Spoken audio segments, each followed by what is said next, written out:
Thanks for tuning in to another video on the channel. In today's episode, I'm going to try to make the MX5 loud enough that people will stop pulling out in front of me.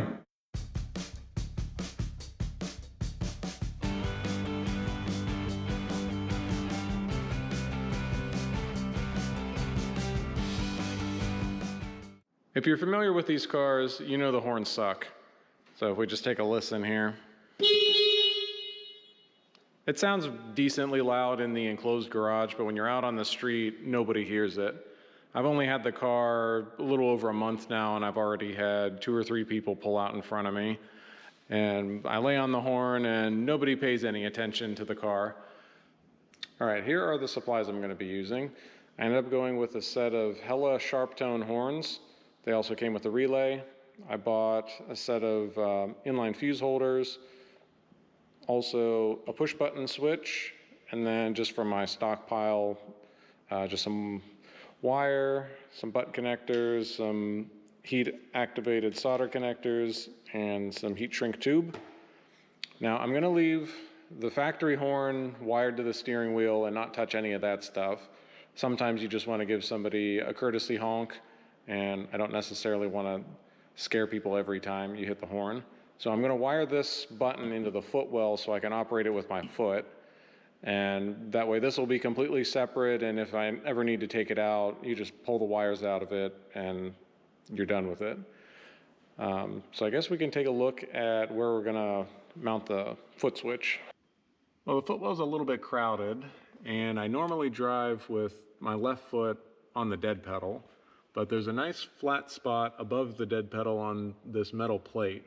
So I think I can double-sided tape the horn button to that, and when I'm driving, my toes stick up above the dead pedal, so I can just rock my foot forward and hit the horn button if I mount it there.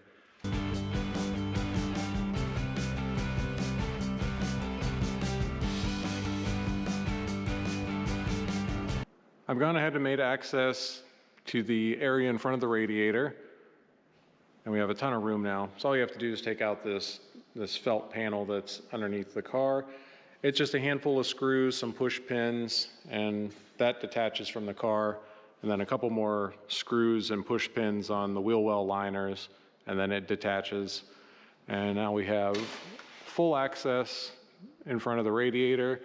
We can see the SAD, our factory horn, and it's gonna stay there. So now to mount these, I think I can conveniently use this hole, and to keep everything symmetric, I may pop out the wire harness and use that hole over there. So if you're looking at it from the outside here, have one there and one there. Now one thing I'm gonna do, I'm gonna take this yellow cap off because that's pretty ugly. If it was going on a Subaru, then all right, that may work, but on this car, no. There's nothing else yellow on the car. If there's another horn set, I think it's the Supertone or something, I can't remember the name. It has a red cap on it, and that may work, seeing how this car has the red calipers, but yellow is not gonna work. So it's just a few screws, I'll take the cap off, and then the blue isn't that obvious, so it should hide in there decently well. All right, before I go to the effort of installing these and wiring everything, I want to make sure everything works so I can get kind of a wire diagram in my head. So now, as a mechanical engineer, I always struggle with wiring, but I've got it wired. It's very simple here. So we have ground to ground, and then ground back to the power supply, and then power to power, power to the switch, and then on the other side of the switch is power back to the power supply. And I've got the power supply set to max amperage of 8 amps, and when I hit the button, we'll see how much power it draws. If it's drawing, say, sub 5 amps, I'm probably not gonna worry about putting a relay in there. I could just direct wire it like this and it'll be fine. So let's see what it pulls.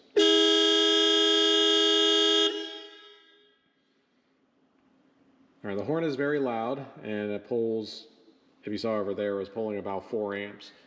So I don't think there's any need to really put a relay in there and add complexity where it's not needed.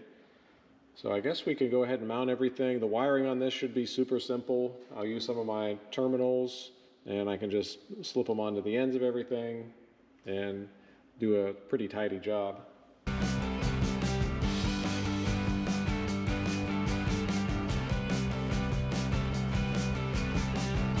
That was really easy, 10 minutes or so, not a big deal.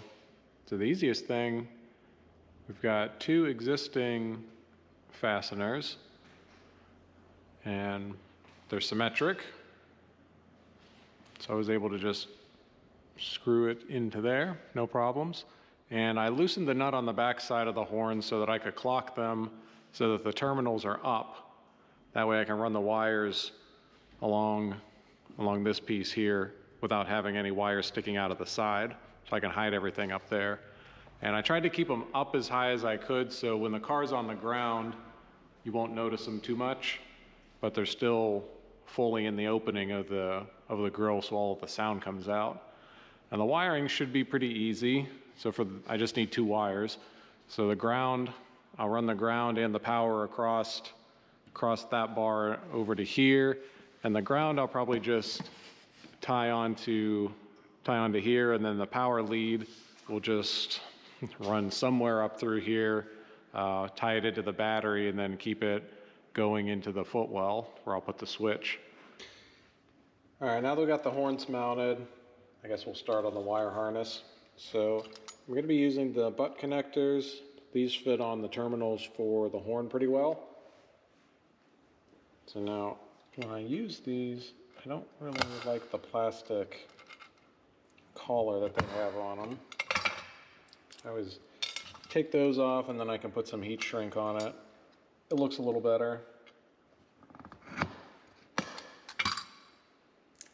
And then this is the only terminal I have that'll fit over the bolt that's on the frame rail of the car.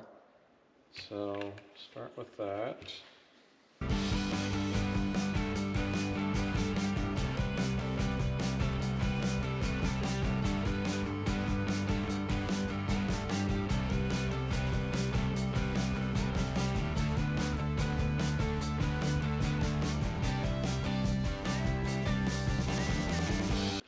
Okay, that's snug, so I guess we'll run over to the car and measure out some length. So this will go from one horn to the frame rail, and then I'll just copy it with the other one, and then I'll run both of those wires into this terminal that goes on the frame rail. All right, so this one goes to the passenger side horn, and this little one will go over to the driver's side horn. Just strip the wires.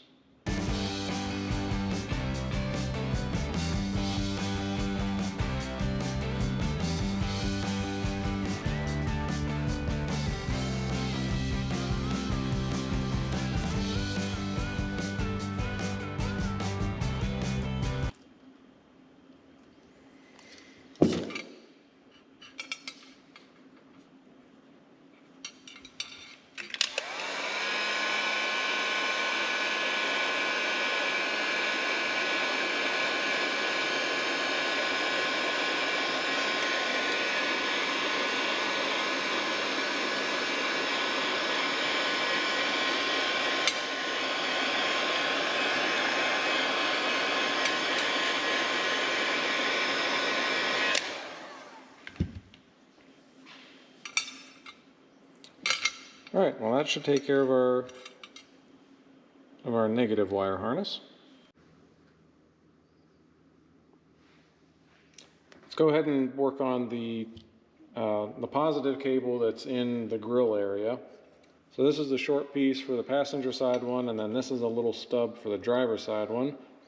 So we'll put a terminal on this, and then we'll connect these two together, which will go into a single wire, and then the single wire will run to the switch in the footwell.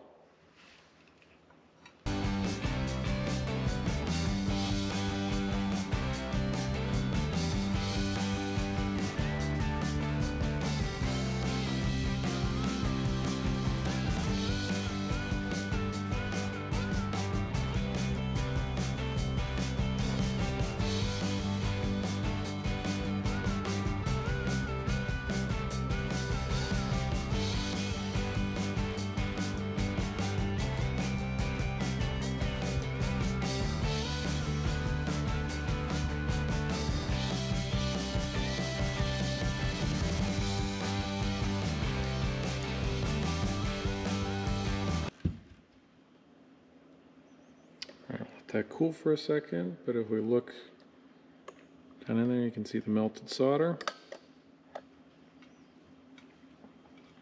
Yep, let that cool for a second, then that'll take care of everything in the grill area, and I'll go ahead and run this into the footwell.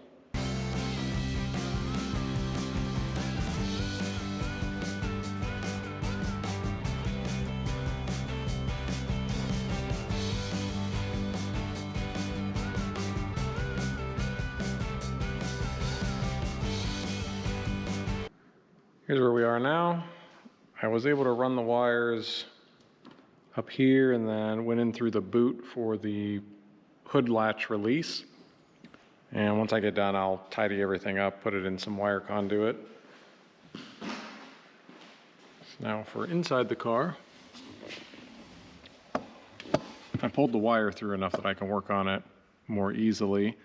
So I'll put a couple terminals on it, a couple of these little terminals, and then those will screw into the back of the switch, and the switch will get mounted, like I said earlier, can't really see it, but it'll get mounted up on that flat plate.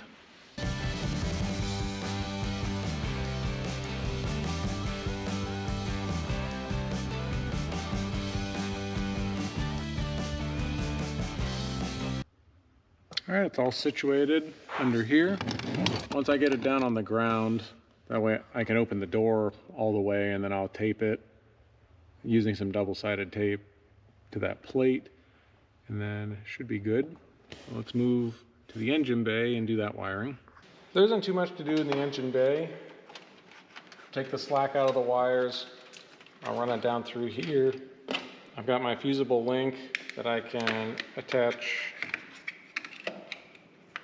under here to the positive battery terminal and run it out. Put a 10 amp fuse in it here. And in hindsight, I probably could have just did an add-a-link to the fuse panel, which is in the driver's footwell, but I'm already here, so it's not that big of a deal just to just to run it over here. I'm already gonna have to put all of this in a conduit anyway, so it really doesn't matter that there's a second wire in the conduit to get over to here. And still, this is all easily removable, so if I want to sell the car, nothing has been hacked into or anything. They can all just be cut any zip ties and just pull it out. You'll never know it was there.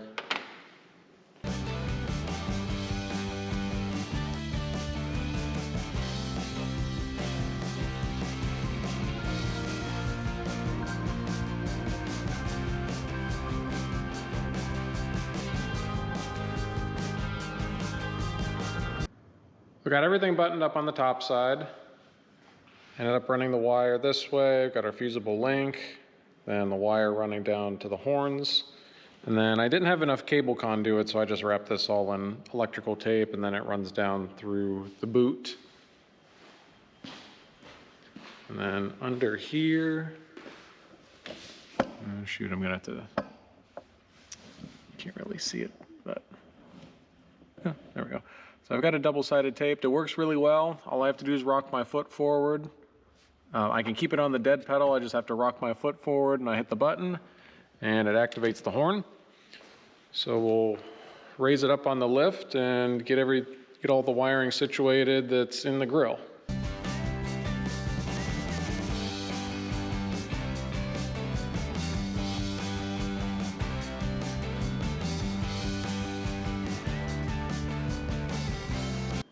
And here's the finished product. Got everything wire tied up.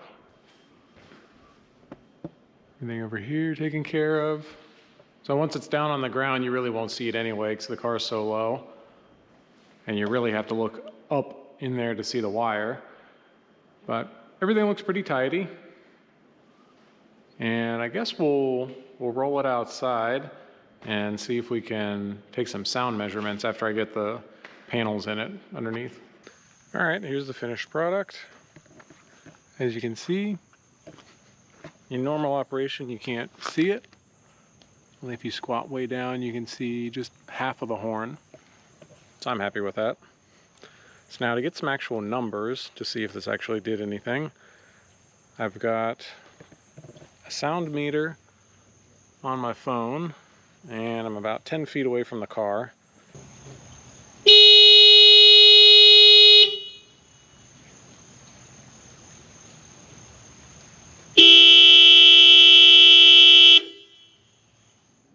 I reviewed the video, and the factory horn comes in at about 90 decibels, and the Hella horns come in at about 112. That's just using a phone app, so it's not calibrated and blah, blah, blah. But so sound measurement is logarithmic, and so for example, a 10 decibel increase is 10 times louder, a 20 decibel increase is 100 times louder. So it goes by orders of magnitude.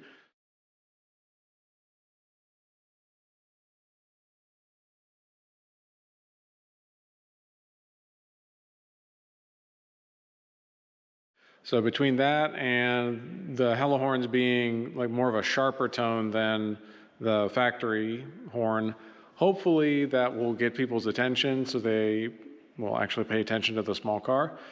We'll see. And I guess that's it for this project. So like and subscribe to the channel to keep up with other projects going on in the garage.